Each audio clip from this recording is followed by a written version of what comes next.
আমি আয়েশা বেগম, আমার নাম দীপি। আমার বোন আয়েশা বেগম। ওনার বাড়িতে 22 তারিখের দিন সকালে 11টার দিকে কিছু পুলিশ আসে, 15-20 জন পুলিশ আসে। আসার পর আমার বোনকে বের হয়ে যেতে বলে। তো আমার বোন বলে না, আমি যাব না। আয়েশা বেগম উনি বলে আমি যাব না, এ কারণে ওনারে পরে কিছুক্ষণ পর আবার পুলিশ আসে। আয়েশা আমাদের সবাইকে, আমি পাশের বাড়ি থেকে আসছি, আমি পাশের বাড়িতে থাকি, ওইখান থেকে আসি শুই না, আমাকেও নিয়ে যায়। আমার ভাগ্নিটা নিয়ে একবার সবাই নিয়ে যায়। আমার 3 বছরের মেয়ে ওনারও নিয়ে যায়। নিয়ে রাস্তা দাঁড়ায় না হেঁচড়া করে নিতে নিতে মারধর করে। আমার বাচ্চারে খুব মারধর করে। তারপরে আমার বাচ্চারে ফালাইয়া দেয়, ওর ঠোঁটমুট খাইটা দেয়, রক্ত বেরায়। এরপরে পুলিশ না, ওনারা সিভিলে আসে। পুলিশ আমার বাচ্চারা মারধর করে। বাচ্চার নাম তারিন, 3 বছরের, ওরও মারে। তারপর আমাদের থানায় নেয়। থানায় নিয়ে যাত্রাবাড়ি থানায় ওসি আছে, মাজারুল হক পুলিশ আছে, দারোগা, তারপর এসআই দারোগা। এরা আমাদের পুরো আমাকে মারে। আমার শরীরে অনেক জায়গায় জখম আছে, আমাকে মারে। তারপরে আমার বোনের থেকে সই দিতে চায় না দেখা এক এক ধরনের কথা বলে, মারার পর এরপর আমার বোনরা আমরা বইলা রাজি করি সই দিয়ে বের হয়। আমার নাম জান্নাতুল ফেরদৌস। আমি আয়েশা বেগমের মেয়ে। আর আমার বড় বোন কুসুম। আমরা 22 তারিখের দিন ঘটনাস্থলে ছিলাম। 11টার সময় একদল পুলিশ আসছে, তারপরে আরেক দল আসছে। আয়েশা আমাদের চাইনা হাসপাতাল নিয়ে গেছে। আমার আম্মাকেও অনেক দ্রুতভাবে চাইনা হাসপাতাল মারতে নিয়ে গেছে। তাতে আমি চিল্লাই, কিংবা আমার ফ্যামিলি সহ সবাই চিল্লায়, তাদেরকে অনেক নির্যাতন করে। তো আমরা এসব করতে গিয়ে আমাকে আমার জামা ধরে টান দিচ্ছে, আমার বড় বোনের জামা টান দিয়ে ছিঁড়ে ফেলাচ্ছে, আমার বড়টাকে চুল ধরছে, আমার আম্মাকে অনেক নির্যাতন করছে। রাস্তা দিয়ে নিচে টাইনা আসছে, নিচে মারতে অনেক করে নিয়ে গেছে। তখন পুরো রাস্তা দিয়ে টাইনা আসতে নিয়ে গেছে। তখন আমরা ধরতে যাই, আমাদেরকে অনেক রাস্তায় পিটাইতে নিয়ে যায়। তখন যখন গাড়িতে টিকা ফেলায় পুলিশ। কোন পুলিশ? পুলিশের নাম জানি না, সিভিল বেসে আসছে। আপনাকে কি করছে? আমাকে মারতেছে। তো আমি চিল্লাইছি। আমার ছোট ভাইকে হাত দিয়েও মারছে, রাইফেল দিয়েও মারছে। তারপর আমি আবার বাইকে যখন আস্তে ফালাই দেয়, তখন আমি চিল্লাই, তো আমার গলায় টিপা ধরে। আমার ছোট ভাই হাসান, ওকে আসছে, ওর বয়স 7 বছর। ওকে আশ্বাস দেয়। তখন সিভিল পোশাক পরা একটা কনস্টেবল, ও আমার ভাইকে আশ্বাস দেয়। তখন আমি চিল্লাই, তাতে আমাকে গলা টিপা ধরে। আমি 5 মিনিট ওই কনস্টেবলই সিভিল পোশাক পরা, ও আমাকে গলা টিপা ধরে। আমি 5 মিনিট দম খাইতে পারি নাই। তার জন্য আমার এখনো নাক দিয়ে রক্ত পড়ে, আমি কিছু করতে পারি না।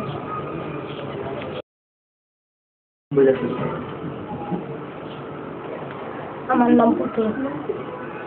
গত 22 তারিখে দুপুর 12টার দিকে আমি আমার মার বাসায় আসি। আইসা দেখি বাড়ির ভিতরে অনেক পোশাক পরা পুলিশ 10-12 জন।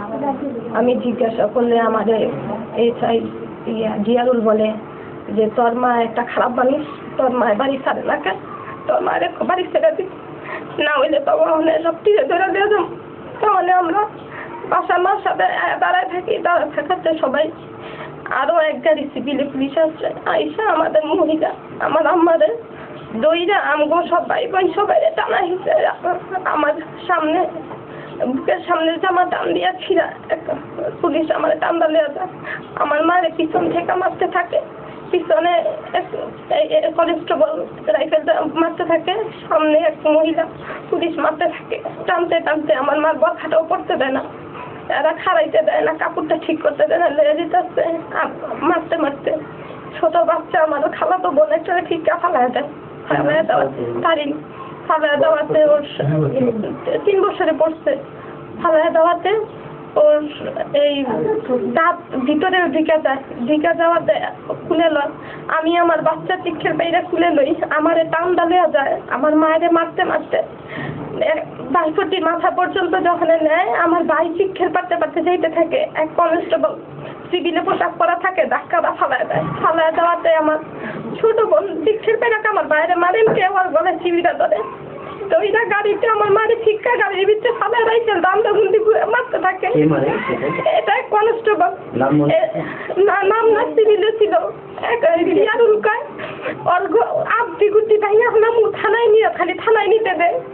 আমি সবাই কই যে আপনি এরকম করতেছেন, আমার মার লাগে এরকম ব্যবহার করেন কে?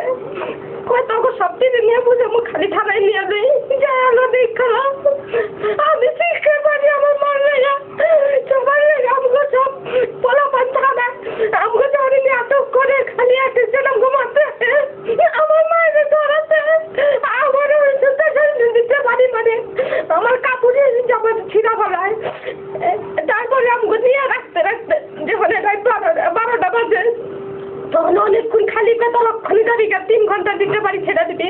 আমরা বলছি যে না, সামনে এই যাবো, একটা সপ্তাহ সময় দেন, একটা সপ্তাহ সময়ের মধ্যে আমরা যাবো। কয় না, তোরা 3 ঘন্টা সবে আজকেই না থাকবি, বাড়ি ঘরের মাল তোরা কারে দিয়ে বুঝে নিবি, নিয়ে যা, আর নাইলে তোর বাইরে মাইরে আলামু।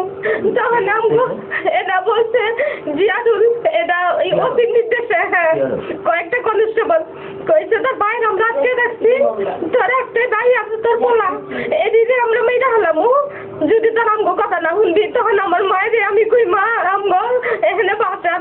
তখন আমার মায় কয় যে না, যাওয়ার লগে মহিলা যে মহেনতে কয় তোকে মামলা দিয়ে ভিত্তিতে তোরা তো বাড়ি আর পাবি না, তোরা অন্য জনের বাড়িতে থাকো। তোরা আমরা কইছি হ্যাঁ কাগজপত্র দেখাক, আমগো মামলা চলতেছে, কোর্টে যাক, কোর্টে যদি আমগো নির্দেশে আমরা সরকারি জায়গায় থাকতেছি, যদি কোর্টের নির্দেশে নাই আমরা চলে যাবো, আমরা অক্ষণে চলে যাবো।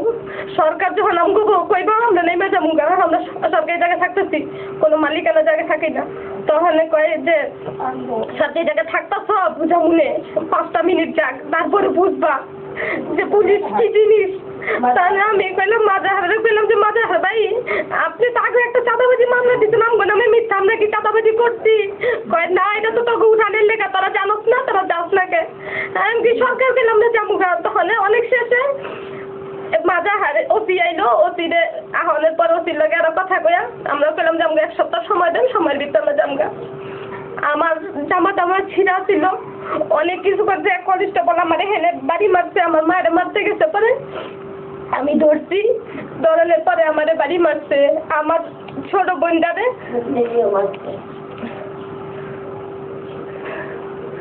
মারছে, মারার পরে তখন আমরা না পাইলে কি করুম, আমগো সবাই হুমকির মুখে রাখতো, কাই সাদা কাগজে লিখিত দে, আর নাইলে তারপর আমার মায়ের কথা তোমার পোলারে মেয়েরা হলাম।